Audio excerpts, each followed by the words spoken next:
कल जब मैं प्रार्थना कर रहा था, परमेश्वर का आत्मा मुझे बता रहा था कि जो सैटेलाइट्स हैं हमारे, उनके लिए प्रार्थना करनी है, क्योंकि फ्यूचर में जो डेविल है वो उनके ऊपर भी अटैक करने की कोशिश करेगा। सैटेलाइट वॉर्स होंगी आने वाले समय में, कि जो चीजें आपको दिखा रही है नीचे क्या हो रहा है, उनको खत्म करने की शैतान कोशिश करे। ये कम होने वाली चीजें नहीं है। आपको लगता है फ्यूचर में कुछ रिलैक्स हो जाएगा, कुछ अच्छा हो जाएगा, लेकिन फ्यूचर डार्क के बाद, डार्कर के बाद, आगे के बाद, वो बुरे के बाद बुरा ही होगा। तो जब अब मिसाइल्स आ रही थी और लोग, क्योंकि एक मिसाइल का जो भार है वो 50 किलो से लेकर 200 किलो तक होता है, जो छोटी मिसाइल्स, और ये नहीं कि ऊपर नष्ट हो रही तो नीचे उनका मलबा आ रहा था, लोगों के सिर पे गिर रहा था, कईयों के घर में गिरा, कईयों के पशुओं पे गिरा। तो मैंने पिछले संडे आपको बोल दिया था कि अगर आप प्रेयर नहीं करते हैं तो इस बार आप मजबूर होंगे प्रार्थना करने के लिए, क्योंकि जो होने वाला है ये होगा। आपकी प्रेयर इसे रोक नहीं पाएगी, पर आप सुरक्षित रहेंगे। फ्यूचर में जो प्रार्थना नहीं करते हैं, आपको फोर्सफुली परमेश्वर करवा लेगा प्रार्थना, ऐसा माहौल होगा। इकोनॉमिक कंडीशंस अच्छी नहीं होंगी बहुत से देशों की फ्यूचर में, और उनको प्रार्थना करनी है अपने देश के लिए। हमें फिर से पुराने समय में वापस जाना होगा, क्योंकि जैसे जैसे कलीसिया आगे बढ़ी, टाइम बढ़ा, टेक्नोलॉजी को अपना लिया, नए सिस्टम को अपना लिया, लेकिन जो हमारा बेस था, जो हमारा नींव थी, हमने उसे छोड़ दिया। हमें लगा इंटरनेट पे हम फेसबुक पे वचन शेयर कर देंगे, हमारा काम हो गया। हमें लगता है इंस्टा के ऊपर 2 पोस्ट डाल देंगे, हमने परमेश्वर का काम कर दिया। लेकिन कलीसिया को फिर से वापस जाना होगा पहले सदी में। 33 ईस्वी के बाद, प्रभु यीशु मसीह के बाद, अगर आप कलीसिया को देखेंगे तो उनका जो मेजर काम था, जो लोग बचते थे कलीसिया में आते थे, उन कलीसिया का मेन काम था प्रार्थना करना और सुसमाचार को फैलाना। और वचन क्या कहता है कि लोग कलीसिया में आते थे और कलीसिया के खर्चे, कलीसिया के लोग अपनी प्रॉपर्टीज, अपने पैसे को देते थे। तो ऐसे तो सारी कलीसिया ही कंगाल हो जाएगी एक दिन। एक बंदा है, 2 बंदे एंटर करेंगे, अपना घर बेचेंगे, इस हफ्ते का हमने किराया निकाल लिया, इस हफ्ते का हमने राशन का बिल कलीसिया का पे कर दिया, तो सब गरीब होते जाएंगे। ऐसा नहीं था, क्योंकि जैसे जैसे लोग बोते जाते थे, अगर वो एक घर बोते थे, परमेश्वर 2 देता था, तो कलीसिया की फाइनेंशियल हालत भी अच्छी होती जा रही थी। लेकिन अगर आप मुकेरिया क्रूसेड के लिए खुदाबंद की तारीफ करो जोर से, तो मैंने उस क्रूसेड के ऊपर भी वचन दिया था आपको कि हमें फिर से वापस जाना होगा और अपने बेस के ऊपर फिर से जुड़ना होगा। पतरस चर्च में जा रहा है और कह रहा है कि आओ हम प्रार्थना करने के लिए चर्च में चलते हैं। क्या आज आपकी लाइफ में प्रेयर की इतनी इंपॉर्टेंस है कि आप स्पेशल प्रार्थना करने के लिए एक ऐसे स्थान में जाएं जहां पर आपको कोई भी डिस्टर्बेंस ना हो? बहुत से लोग छुट्टी मनाने जाते हैं, अच्छी बात है, लेकिन कभी आपने प्रेयर के लिए छुट्टी की है कि आज मैं प्रेयर करूंगा पूरा दिन, चलो आज 2 दिन में मैं चलता हूं पहाड़ों के ऊपर और मैं प्रार्थना करके आऊंगा? आज जब प्रेयर लाइफ का स्थान आपने सेकेंडरी कर दिया है, इसीलिए कलीसिया संघर्ष कर रही है उन आशीषों को पाने के लिए जो आशीषें प्रथम कलीसिया में बिना मांगे मिल जाती थी। मूसा की कलीसिया के टाइम पे लगा लो कि जब प्रभु की कलीसिया मूसा संभालता था, तो वचन कहता है उनमें से कोई भी दरिद्र नहीं था और कोई भी निर्बल भी नहीं था, कमजोर भी नहीं था, क्योंकि प्रभु की ग्लोरी ऐसी थी उनके ऊपर, क्योंकि मूसा प्रार्थना करने वाला व्यक्ति था। 40 दिन रात के रोजे, 80 दिन रात के रोजे मूसा ने रखे थे,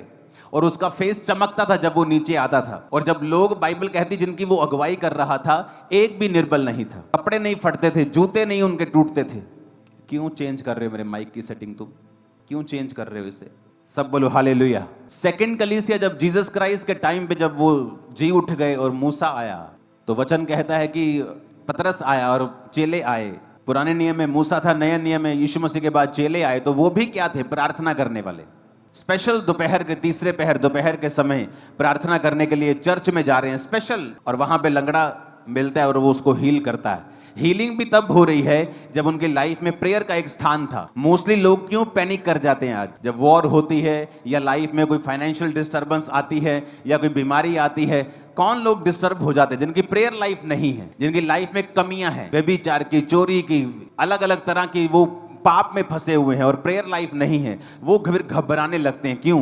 क्योंकि घबराहट, जो फियर है, अगर आप देखेंगे, जो डर है, ये एक तरह का कर्स है। ये पाप के बाद आया था। पहले नहीं था। जीसस क्राइस्ट ने, यहोवा पिता ने जब आपको बनाया था तो उसने आपके अंदर फियर नहीं डाला था। वचन कहता है कि जब आदम ने पाप किया, हवा ने पाप किया, तो डर उनके अंदर आया। जब प्रभु शाम को उनसे मिलने के लिए वाटिका में आया करते थे तो प्रभु ने कहा, आदम तू कहाँ है? और आदम ने कहा, मैं नंगा था, मैं छुप गया। तो फियर, जो डर जो है, ये तब आया जब उसने शैतान की बात को सुना।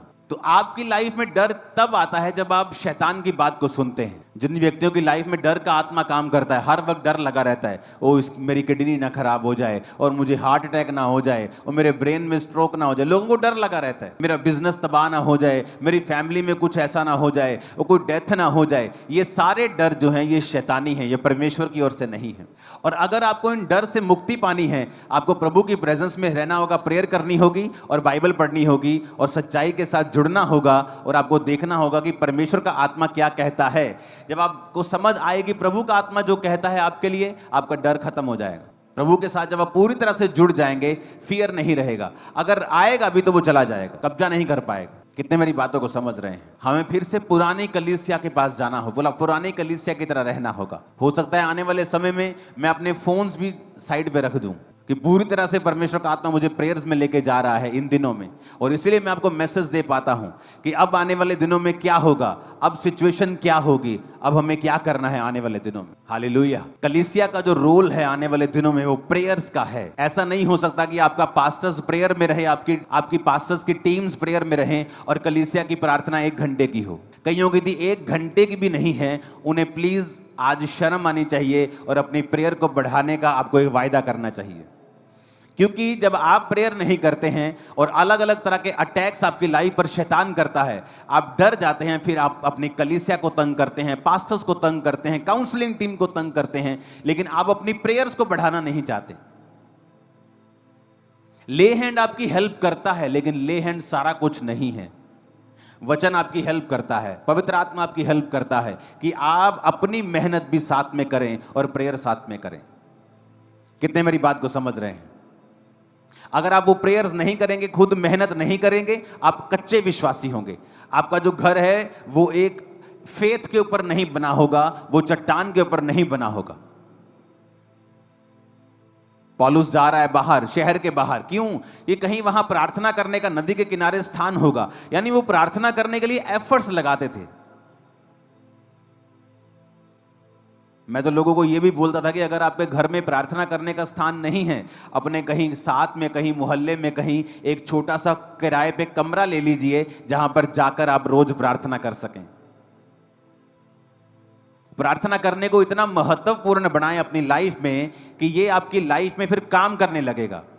जब आपको इसका सीक्रेट, आपको इसका रिजल्ट आने लगेगा, आपको मालूम होगा कि प्रेयर मेरी क्रिश्चियन लाइफ में नंबर 1 मोस्ट इंपॉर्टेंट चीज है। और बाइबल कहती है जब पौलुस शहर के बाहर जाके प्रार्थना करने लगता है तो वहां उसे औरतें मिलती हैं, वो वचन सुनाते और सब तौबा करके बपतिस्मा लेते, उनके घराने भी बचाए जाते हैं। तो साल्वेशन भी प्रेयर का ही एक रिजल्ट है। और हीलिंग भी जो पतरस ने की, कि जब वो प्रार्थना करने के लिए चर्च में जा रहा था तो लंगड़ा मिला। लंगड़ा चलाने के लिए नहीं गया, वो प्रेयर करने के लिए जा रहा था। हमें ये बात बड़े ध्यान से समझनी है कि हमें अगर प्रेयर लाइफ को हमने नहीं अपनाया तो हमें सफर करना पड़ेगा, क्योंकि दिन बुरे हैं। जब 16, 17 में, 14 में ये मैसेज मैंने देने शुरू किया था कि आने वाले दिन बुरे होंगे और अंधेरे में होंगे। लोगों को लगता अब इससे अंधेरा क्या हो सकता है। तो जब अंधेरा शुरू हुआ, जब कोविड शुरू हुआ, जब युद्ध की बातें शुरू हुई, ये कम होने वाली चीजें नहीं है। आपको लगता है फ्यूचर में कुछ रिलैक्स हो जाएगा, कुछ अच्छा हो जाएगा, लेकिन फ्यूचर डार्क के बाद, डार्कर के बाद, आगे के बाद, वो बुरे के बाद बुरा ही होगा। इसलिए मसीह लोग ज्यादा नजर आएंगे, वो ज्यादा चमकेंगे। जिस तरह रोशनी अंधेरे में ज्यादा चमकती है, आप ज्यादा चमकेंगे आने वाले समय में। मैं आपको बता रहा हूं।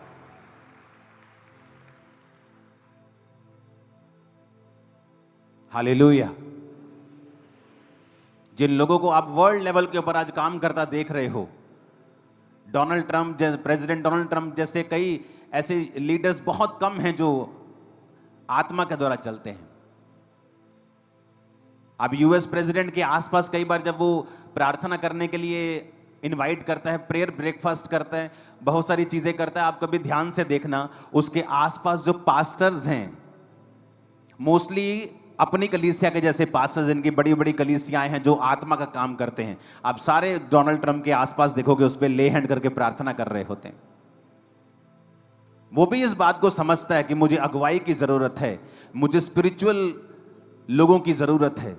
कल जब मैं प्रार्थना कर रहा था, परमेश्वर का आत्मा मुझे बता रहा था कि जो सैटेलाइट्स हैं हमारे, उनके लिए प्रार्थना करनी है, क्योंकि फ्यूचर में जो डेविल है वो उनके ऊपर भी अटैक करने की कोशिश करेगा। सैटेलाइट वॉर्स होंगी आने वाले समय में, कि जो चीजें आपको दिखा रही है नीचे क्या हो रहा है, उनको खत्म करने की शैतान कोशिश करेगा। बहुत से लोग आप देखते हो बड़ी ऊंची पोजीशंस के ऊपर होते हैं, अफसर होते हैं, बड़े बड़े सरकारी अफसर, बड़े बड़े दूसरे अफसर, लेकिन अगर आप ध्यान से उनकी जिंदगी को देखें, जब आप उनसे मिलेंगे, वो अपनी जिंदगियों से सेटिस्फाइड नहीं होते, क्योंकि वो सरकार के कामों को करते हैं, बड़ी चीजें अच्छी बुरी कर रहे होते हैं। लेकिन जीसस ने मती से नफरत नहीं की। जो लोग मती को कह रहे थे, यीशु मसीह ने मती को वैसा नहीं कहा। तो जीसस ने कहा, जब जीसस ने उसको बुलाया कि मेरे पीछे आ जा, क्या अगर मती को खुश होता, मगर मती अगर अपने जीवन से सेटिस्फाइड होता, मैं आपको गारंटी देता हूं वो परमेश्वर के पीछे कभी नहीं चलता। मती अपनी लाइफ में वैक्यूम फील कर रहा था, अकेलापन फील कर रहा था, एक दोषीपन की भावना भी उसके अंदर थी, सेटिस्फाइड नहीं था अपनी जिंदगी से। और इसलिए जब जीसस क्राइस्ट ने कहा मेरे पीछे आ जा, वो अपनी सरकारी नौकरी को, जो उसको कितने लाखों रुपए आज के हिसाब से देती होगी, उसको लात मारकर वो परमेश्वर के पीछे एक सेकंड में हो गया। कारण क्या था? यही कारण, जब वो पीछे हो गया तो जो टैक्स कलेक्टर है उसके दोस्त भी वैसे ही होंगे। टैक्स कलेक्टर की पुलिस भी वहां की वाकफ होगी, क्योंकि पुलिस के साथ उसका नाता होगा, अफसरों के साथ उसका नाता होगा, क्योंकि जब कोई टैक्स नहीं देता होगा उसके ऊपर कार्रवाई करवाता होगा, तो उसके साथ सारे सभी गंदे लोगों का भी उसके साथ नाता था। तो जब वो बचाया गया और जीसस के पीछे हो गया, तो बड़े से पापी लोग यीशु मसीह के साथ बैठ के खाने लगे। तो फरीसी कहते ये तो पापियों के साथ खाता है। और यीशु मसीह ने क्या कहा? ये सुनकर 12 आयत में यीशु मसीह ने कहा, वैद्य भलो चंगों के लिए नहीं परंतु बीमारों के लिए आवश्यक है। इसलिए मैं तुमसे ये कहता हूं, तुम जाकर इसका अर्थ सीख लो। मैं बलिदान नहीं परंतु दया चाहता हूं, मैं धर्मियों को नहीं पापियों को बुलाने के लिए आया हूं। आज हो सकता है आप एक वैश्या को बड़ी ही घृणित निगाहों से देखते हो कि ये बहुत बड़ी पापिन है। आपके एरिया के ड्रग स्मगलर को आप देखते हो कि ये बहुत बड़ा पापी है, लेकिन कभी भी आपने उनको सुसमाचार नहीं दिया। आपने जो मोहल्ले में बदमाशी करता है, आपने उसे बुरा जान लिया, लेकिन कभी भी सुसमाचार नहीं दिया। जब आप इन लोगों के पास जाएंगे, इनकी संगति करने के लिए नहीं, जो ये करते हैं उसका आनंद उठाने के लिए नहीं, बल्कि जो यीशु मसीह ने उनके लिए किया है उनको बताने के लिए, आप नोटिस करेंगे कि जो लोग सबसे बड़े पापी हैं, यीशु मसीह के पीछे सबसे ज्यादा और सबसे स्पीड के साथ वो चलना शुरू कर देंगे जैसे ही आप उनको वचन देंगे। आपको लगता है ये रिश्तेदार तो बहुत गंदा है, ये तो बड़े गलत पैसे कमाता है, ये तो बहुत ही खराब आदमी है, आप देखेंगे वही बंदा सबसे पहले यीशु मसीह को मानता है। क्यों? क्योंकि जब वो खराबी करता है उसके दिल में एक बेचैनी होती है, क्योंकि जो व्यवस्था है वो विश्वासियों और अविश्वासियों दोनों के लिए है। जो नियम बना है वो सारे जगत के लिए बना है।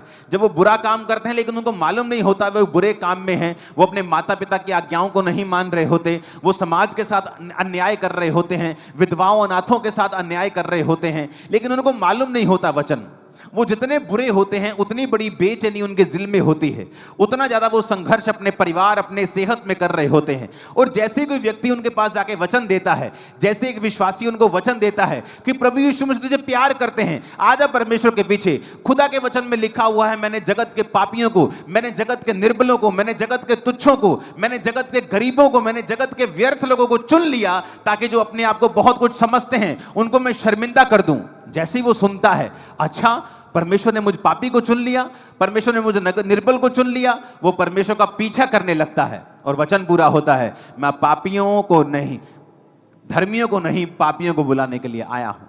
आज के बाद आप पापियों के साथ वचन शेयर करेंगे और बहुत से बड़े बड़े पापी आपको चर्च में मिलेंगे अगले 1 साल, 2 साल, 3 साल के अंदर। बहुत बड़े बड़े लोग जो बड़े बड़े गुनाहों के अंदर हैं, आपको जीसस क्राइस्ट के सामने घुटने टेकते हुए मिलेंगे। वो बदमाश, वो लोग जो बड़ी बड़ी बदमाशियां करते हैं, इंटरनेट पे मशहूर हैं, आपको जीसस क्राइस्ट के सामने मिलेंगे। वो पाप से तौबा करके, बपतिस्मा लेकर, पापों को छोड़कर आपको चर्च में मिलेंगे। मैं आपको ये भविष्यवाणी कर रहा हूं। परमेश्वर इंतजार कर रहा है कि आप बोलें कि यीशु मसीह पापियों को बुलाने के लिए आया।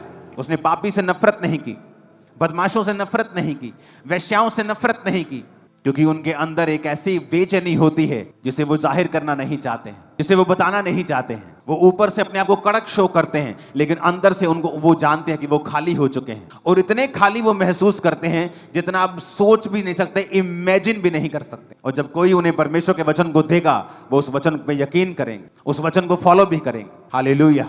वो जो लोगों के सामने गद्दार था, लोग उसे तुच्छ जानते थे, पापी जानते थे, गद्दार जानते थे, परमेश्वर ने एक गद्दार को चुना, उसे अपना चेला बनाया। बाइबल की पहली पुस्तक उसने लिख दी, नया नियम की, और परमेश्वर आज उसको अपना संत मानते हैं। लोग आज उसको अपना संत मानते हैं। वो कहता तू मेरा संत है, तू प्रेरित है, आज से तू प्रेरित कहलाएगा।